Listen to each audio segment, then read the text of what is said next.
नमस्कार, आप देख रहे हैं उत्तर प्रदेश विशेष। मैं हूं आपके साथ तुषार कौशिक। लखनऊ से खबर, 10 नवनियुक्त राज्यसभा सांसदों को हाईकोर्ट ने नोटिस जारी किया है। इलाहाबाद हाईकोर्ट के लखनऊ बेंच ने जारी किया सांसदों को नोटिस। प्रकाश बजाज की ओर से दाखिल निर्वाचन याचिका पर पहली सुनवाई के बाद नोटिस जारी हुआ। याचिका में निर्विरोध निर्वाचित हुए 10 राज्यसभा सांसदों के निर्वाचन को चुनौती दी गई है। याचिका की दलील है, खुद इन चुनावों के लिए नामांकन दाखिल किया था, लेकिन उनके नामांकन पत्र को निर्वाचन अधिकारी द्वारा निरस्त कर दिया गया था। नामांकन पत्र निरस्त करने का कारण शपथ पत्र और फॉर्म में त्रुटि बताया गया था। तो याचिका की दलील है कि खुद इन चुनावों के लिए नामांकन दाखिल किया गया था, लेकिन उनके नामांकन को निरस्त कर दिया गया, जिसके बाद निर्विरोध यहां पर ये सांसद चुन लिए गए। इसको लेकर हाईकोर्ट के अंदर पहुंचा यह याचिका और यहां याचिका के पहुंचने के बाद ये नोटिस जारी किया गया है। तो 10 नवनियुक्त राज्यसभा सांसदों को नोटिस हाईकोर्ट की तरफ से जारी किया गया। इलाहाबाद हाईकोर्ट के लखनऊ बेंच ने यह नोटिस जारी किया है। सांसदों को नोटिस भेजा गया है।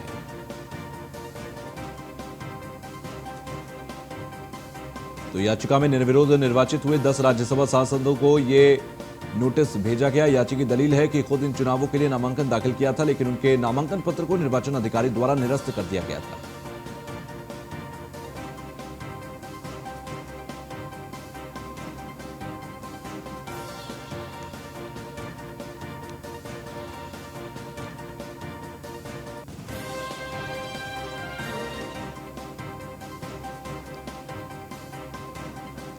असिस्टेंट एडिटर आलोक राय हमारे साथ फोन लाइन पर जुड़ गए हैं। आलोक, का अब नोटिस भेजा गया 10 नवनिर्वाचित राज्यसभा सांसदों को, अब आगे की क्या प्रक्रिया रहेगी इस पर और क्या हाईकोर्ट का कहना है? देखिए, हाईकोर्ट की पीठ ने ये नोटिस जारी किया है। जो प्रकाश बजाज थे, जो राज्यसभा के लिए जो है प्रत्याशी थे, जिन्होंने नामांकन दाखिल किया था, तो इसको लेकर उन्होंने जो है याचिका दायर की थी। जो हाईकोर्ट की लखनऊ बेंच है उसमें सुनवाई हुई। इसके बाद जो 10 नवनिर्वाचित राज्यसभा सांसद हैं उन सभी को नोटिस जारी किया गया और जाहिर सी बात है अब इस नोटिस पर अपना जवाब देंगे, क्योंकि प्रकाश बजाज का कहना है अपनी याचिका के माध्यम से कि उनके नामांकन पत्र को गलत तरीके से खारिज किया गया, जबकि उनके नामांकन पत्र में जो त्रुटि थी वो सभी प्रत्याशियों के नामांकन पत्र में त्रुटि थी, लेकिन उनके नामांकन पत्र को जानबूझकर जो है अधिकारियों द्वारा अवैध करार दिया गया। इसको लेकर उन्होंने याचिका दी थी, जिस पर सुनवाई हुई और जिसके बाद जो है सभी 10 नवनिर्वाचित राज्यसभा सांसदों को नोटिस जारी किया गया हाईकोर्ट की तरफ से। अब इस पर वो अपना जवाब देंगे। इसके बाद देखें अब बात होगी इस पर हाईकोर्ट क्या एक्शन लेता है और क्या दिशा निर्देश जारी करता है। जी ठीक है, आप हमारे साथ बने रहिए। एक और खबर पर हम आपसे जानकारी लेंगे।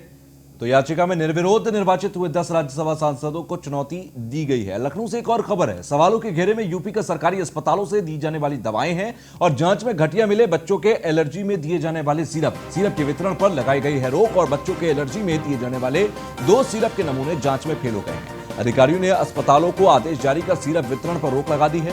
यूपी मेडिकल सप्लाई कॉर्पोरेशन सरकारी अस्पतालों में दवा की आपूर्ति करती है। ऐसे में 29 मई को राजस्थान की कंपनी ने बच्चों को सर्दी और खांसी समेत दूसरी बीमारियों के अंदर दिए जाने वाले एंटीबायोटिक सेफ्लेक्सिन ड्राई सिरप की आपूर्ति की थी, जिसमें भौतिक परीक्षण में बैच नंबर CFS 20016 से लेकर 36 तक के लेबल ठीक नहीं पाए गए।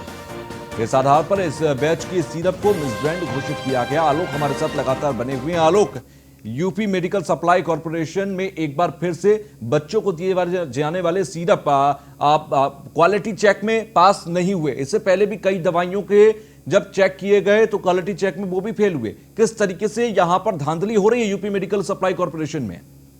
लेकिन निश्चित रूप से एक बड़ा मामला है। भ्रष्टाचार और घोटाले की जो है एक बड़ी लेवल पर अगर कहा जाए तो एक सांठगांठ है और Uttar Pradesh medical supplies corporation जो है लगातार सवालों को घेरे में, उसको भूमिका सवालों को घेरे में, क्योंकि लगातार इससे पहले भी कई बार दवाओं के नमूने फेल हो चुके हैं और उनके वितरण पर रोक लगाई गई। तो कहीं ना कहीं एक बड़ा नेक्सस है जो लगातार घटिया क्वालिटी की दवाएं आपूर्ति कर रहा है, खासकर उत्तर प्रदेश स्वास्थ्य विभाग में, और लगातार उसकी भूमिका सवालों घेरे में। लगातार न्यूज ऑन इंडिया ने भी लगातार कई बार एक खबरें दिखाई है, कई बार इन सवालों को उठाया कि आखिर कौन है वो लोग, आखिर क्यों जो है घटिया दवाएं सप्लाई की जा रही है उत्तर प्रदेश के सरकारी अस्पतालों में। और एक बार फिर से सवालों के घेरे में इसकी भूमिका आई है मेडिकल सप्लाईज कॉर्पोरेशन की, क्योंकि बच्चों को एलर्जी से बचाने के लिए जो सिरप सरकारी अस्पतालों में आपूर्ति किए गए थे, भेजे गए थे, वो जो है घटिया पाए गए हैं। और राजस्थान और हरिद्वार की 2 कंपनियों के जो सैंपल थे, जो दवाएं थी, वो भौतिक जांच में उनके सिरप जो है खरे नहीं उतरे हैं। तो जाहिर सी बात है कहीं ना कहीं एक बड़ा नेक्सस है जो लगातार घटिया दवाएं आपूर्ति कर रहा है और बच्चों के स्वास्थ्य के साथ, इसके अलावा अन्य लोगों के स्वास्थ्य के साथ जो है बड़ा स्तर पर खिलवाड़ किया जा रहा है। तो जाहिर सी बात है एक बड़ा मामला है, क्योंकि लगातार सवाल उठ रहे हैं उत्तर प्रदेश की स्वास्थ्य व्यवस्था पर, स्वास्थ्य महकमे पर और Uttar Pradesh medical supply corporation पर, चाहे वो टेंडरिंग को लेकर हो, चाहे वो दवाओं की सप्लाई को लेकर हो। और लगातार खबरें आ रही हैं, इसके बावजूद अभी तक कोई बहुत बड़े स्तर पर कार्रवाई नहीं होना एक बड़ी बात है। कहीं न कहीं ऐसा लग रहा है कि कोई ऐसा अधिकारी है या कोई ऐसे बड़े लोग हैं जो इन लोगों को बचा रहे हैं, और इसके बाद लगातार ऐसी जो है खबरें आ रही है, सप्लाई जो हो रही है वो घटिया। आलोक, अगर कार्रवाई नहीं हो रही और लगातार ऐसे मामले सामने आ रहे हैं, यानी कि एक बड़ी छत्र छाया इस कॉरपोरेशन पर है, और यही वजह है कि इसमें बड़े बड़े नाम भी सामने आ सकते हैं अगर जांच बैठे तो। देखिए, निश्चित रूप से उत्तर प्रदेश एक बड़ा राज्य है और बड़े पैमाने पर सरकारी अस्पतालों में दवाएं आपूर्ति होती है, जिसका जिम्मा Uttar Pradesh medical supplies corporation को है। तो निश्चित रूप से बड़े लोगों की साठगांठ है, उसमें बिजनेसमैन भी हैं, उसमें दवा के कारोबारी भी हैं, और उसमें जो है सरकार में बैठे अधिकारी भी हैं, अधिकारी भी हैं और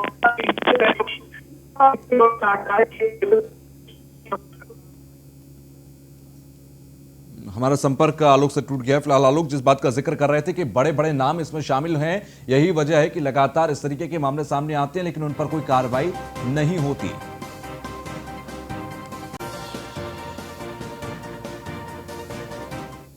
तो केंद्रीय मंत्री नितिन गडकरी ने वर्चुअल तौर पर रामपुर में हुनर हाट का उद्घाटन किया। इस मौके पर केंद्रीय मंत्री नितिन गडकरी ने कहा कि प्रधानमंत्री नरेंद्र मोदी के आत्मनिर्भर भारत अभियान को मजबूत करने और हुनरमंद कारीगरों के स्वदेशी उत्पादों को बढ़ावा देने में हुनर हाट महत्वपूर्ण भूमिका निभा रहा है। रामपुर में नुमाइश ग्राउंड में केंद्रीय मंत्री नितिन गडकरी ने हुनर हाट के उद्घाटन के मौके पर कहा कि हुनर हाट गांव में जरूरतमंद, विशेष रूप से प्रतिभाशाली कारीगरों और शिल्पकारों को एक प्रभावी मंच प्रदान कर रहा है। गडकरी ने कहा कि जब ये स्वदेशी उत्पाद अंतर्राष्ट्रीय बाजारों तक पहुंचेंगे और हमारे कारीगर समृद्ध होंगे, तभी हमारा सपना पूरा होगा।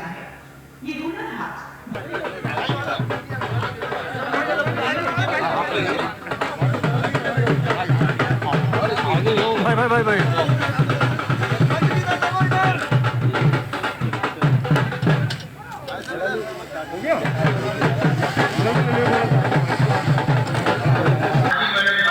किया है और वो खुशी है कि मुझे ये मौका मिला।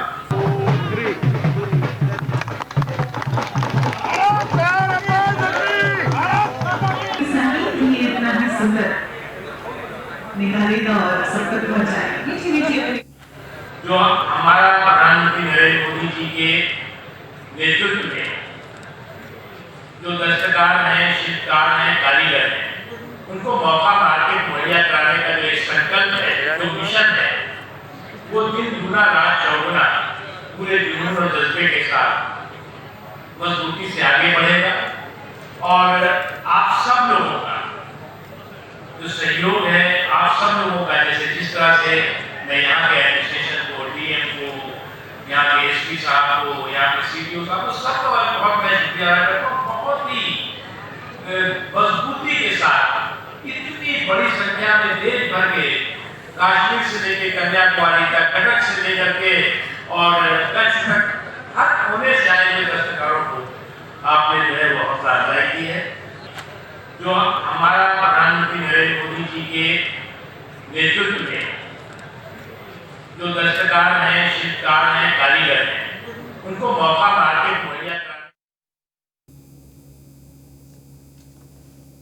तो वहीं केंद्रीय मंत्री नितिन गडकरी ने हुनर हाट का आज उद्घाटन किया है। तो रामपुर के अंदर यह हुनर हाट जिसका आज उद्घाटन हुआ। तो वहीं फरार डीआईजी अरविंद सेन की तलाश तेज कर दी गई है। एसटीएफ ने करीबी को हिरासत में लिया और पशुपालन फर्जीवाड़े में चल रहे डीआईजी अरविंद सेन की तलाश में एसटीएफ ने 2 जगह दबिश दी है। दबिश के दौरान अरविंद सेन के करीबी को हिरासत में ले लिया गया। कॉल डिटेल के आधार पर पड़ताल की जा रही है। एसटीएफ पड़ताल कर रही है। उधर पुलिस अरविंद पर इनाम बढ़ाने की अभी विचार कर रही है। अरविंद सेन पर 25,000 रुपए के इनाम की घोषणा की जा चुकी है। तो दबिश के दौरान अरविंद सेन के करीबी को हिरासत में लिया गया है। कॉल डिटेल के आधार पर पड़ताल कर रही है एसटीएफ।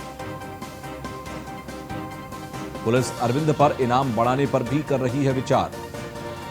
अरविंद सेन पर 25,000 रुपए के इनाम घोषित किए जा चुके हैं।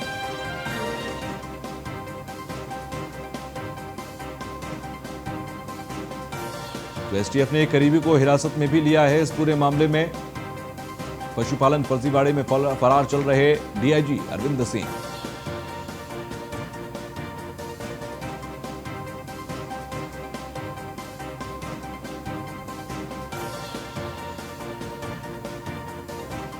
तो कॉल डिटेल के आधार पर पड़ताल कर रही है एसटीएफ इस पूरे मामले में और पुलिस अरविंद पर इनाम बढ़ाने पर भी विचार कर रही है, लेकिन एसटीएफ ने तेज कर दी है पड़ताल और अरविंद सिंह पर 25,000 रुपए का इनाम घोषित किया जा चुका है। अभी इस इनाम को और बढ़ाया जा सकता है। आलोक राय असिस्टेंट एडिटर हमारे साथ जुड़ गए हैं। आलोक, फरार वीआईपी अरविंद सिंह की गिरफ्तारी जल्द से जल्द हो, इसके लिए एसटीएफ ज्यादा प्रयास कर रही है। अभी क्या कुछ प्रयास चल रहे हैं और कहां पर छापेमारी चल रही है? देखिए, डीआईजी अरविंद सिंह पशुपालन फर्जीवाड़े में लगातार फरार चल रहे हैं। इसको निलंबित भी किया जा चुका है और शासन द्वारा घोषित है और एसटीएफ लगातार इस तलाश में दबिश दे रही है। जहां जहां ये फरारी पार्टी पहुंच रही है, एसटीएफ को कई जानकारियां मिली हैं और एसटीएफ ने इनके करीबी को हिरासत में लेकर उससे भी पूछताछ लगातार की थी और अभी भी पूछताछ कर रही है।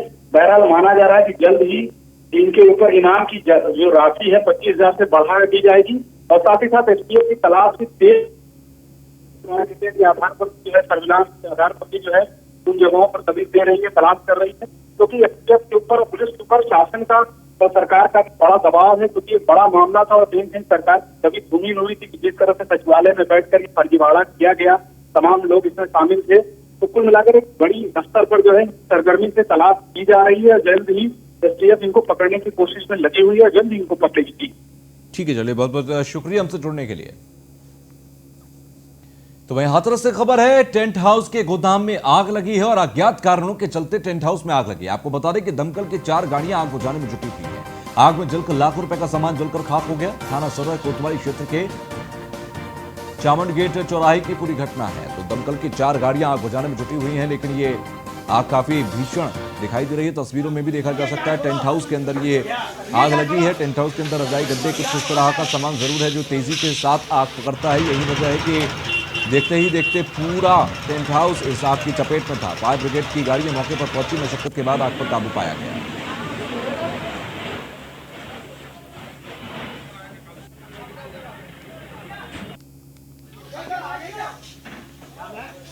तो टेंट हाउस के गोदाम में ये आग लगी हुई की तस्वीर उसी दौरान की हम आपको दिखा रहे हैं। भीषण आग ये रही, आग की ऊंची लपटें यहां पर देखी गई। फायर ब्रिगेड की गाड़ियों को भी यहां पर मशक्कत काफी देर तक करना पड़ा।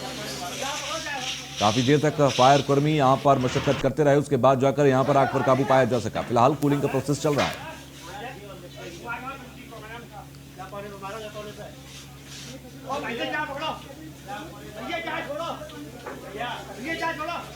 तो टेंट हाउस के गोदाम में आग लगी और काफी देर तक मशक्कत करने के बाद आग पर नियंत्रण पाया जा सका। हाथरस के अंदर ये टेंट हाउस में आग लगी थी। अज्ञात कारणों के चलते टेंट हाउस में आग लगी।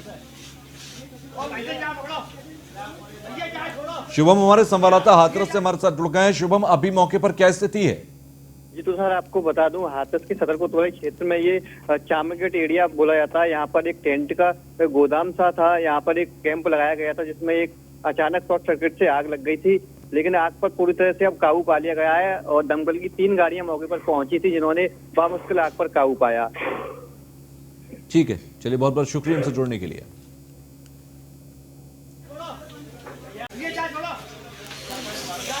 तो टेंट हाउस के गोदाम में आग लगी और आपको बता दें कि ये चामन गेट के पास की घटना है। तो एक टेंट हाउस जिसके गोदाम में यहां आग लगी थी। हाथरस का ये पूरा मामला बताया जा रहा है जहां पर चामन गेट के अंदर एक टेंट हाउस में आग लगी।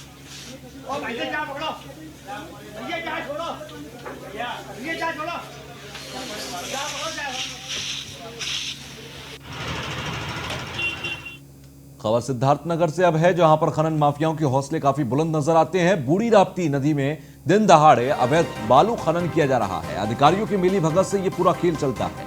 लगातार बिना सरकारी पट्टे के अवैध बालू खनन यहां पर जारी है।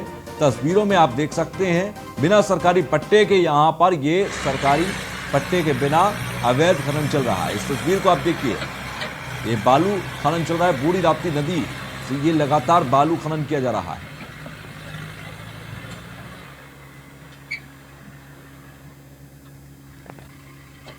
तो सरकारी पट्टे के बिना यहां पर यह बालू का खनन चल रहा है। खनन माफियाओं के हौसले बुलंद हैं, अधिकारियों की मिली भगत है।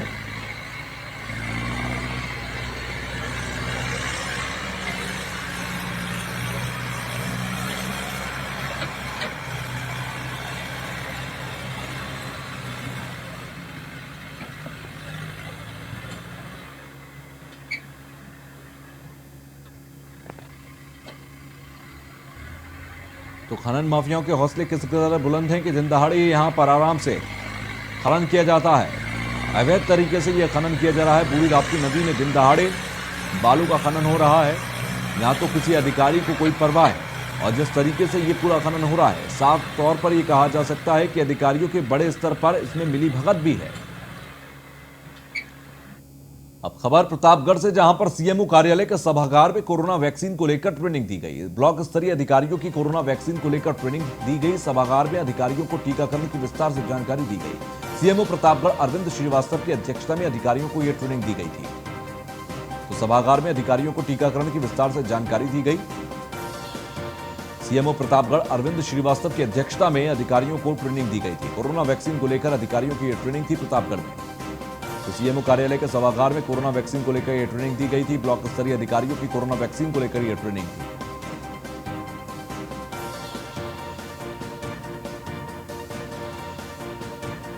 कोविड-19 के टीकाकरण का प्रशिक्षण दिया जा रहा है।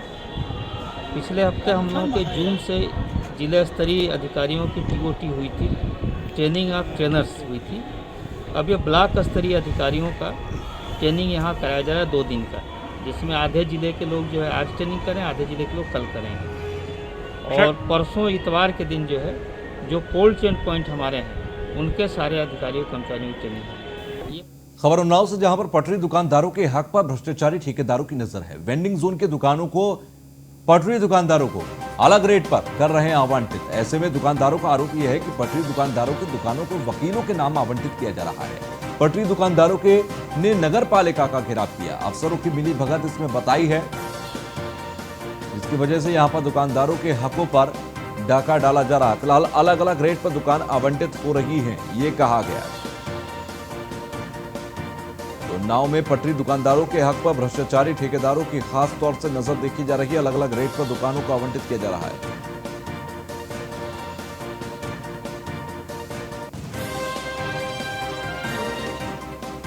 तो पटरी दुकानदारों ने नगर पालिका का घेराव किया।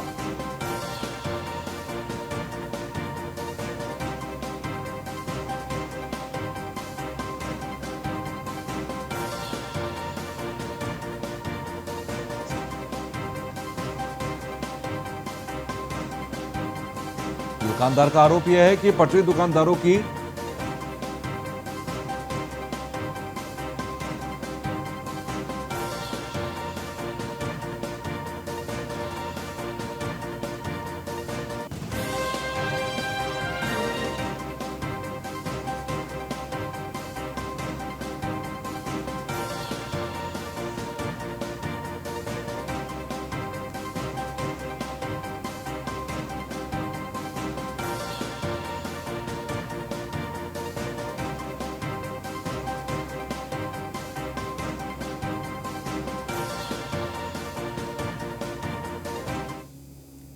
अब खबर सोनभद्र से, जहां पर वाराणसी शक्तिनगर मार्ग पर हादसा हुआ। ट्रैक्टर और कार में टक्कर हुई। हादसे में बाल बाल बचा कार का ड्राइवर। ट्रैक्टर चालक मौके से फरार हो गया। चौपन थाने क्षेत्र के अग्रवाल मार्केट चौपन की घटना है, जहां पर वाराणसी शक्तिनगर मार्ग पर यह हादसा हुआ।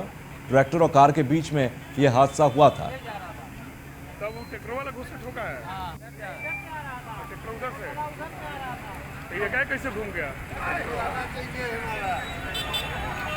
पूरी कार तो चौपन थाने क्षेत्र के अग्रवाल मार्केट चौपन की यह घटना, जहां पर ट्रैक्टर और कार के बीच ये हादसा हुआ। ट्रैक्टर चालक मौके से फरार है। हादसे में कार का ड्राइवर बाल बाल इसमें बचा। ये क्या कैसे घूम गया? पूरी कार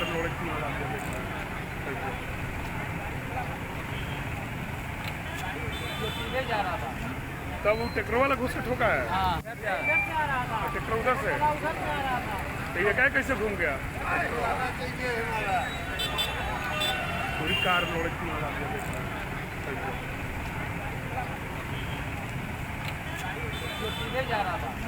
तब वो ट्रैक्टर वाला घुस के ठोका है। ट्रैक्टर उधर से ये क्या कैसे घूम गया? तो वहीं उन्नाव से खबर, जहां पर माखी रेप कांड में आरोपी विधायक के भाई को अंतरिम जमानत दी गई है। रेप पीड़िता के पिता के साथ मारपीट और हत्या के मामले में यह बंद था। आपको बता दें कि कैंसर के इलाज कराने के लिए 8 सप्ताह की सशर्त जमानत दी गई है। 1 लाख के निजी मुचलके पर आरोपी अतुल सेंगर को जमानत मिली। माकी रेप कांड के आरोपी विधायक कुलदीप सेंगर का भाई है अतुल सेंगर, जिसे जमानत मिली है। आपको बता दें कि अंतरिम जमानत 8 सप्ताह की दी गई, सशर्त जमानत दी गई। कैंसर का इलाज कराने के लिए ये जमानत दी गई है। तो माकी रेप कांड का आरोपी कुलदीप सिंह सेंगर का भाई अतुल सेंगर को यह जमानत मिल गई है।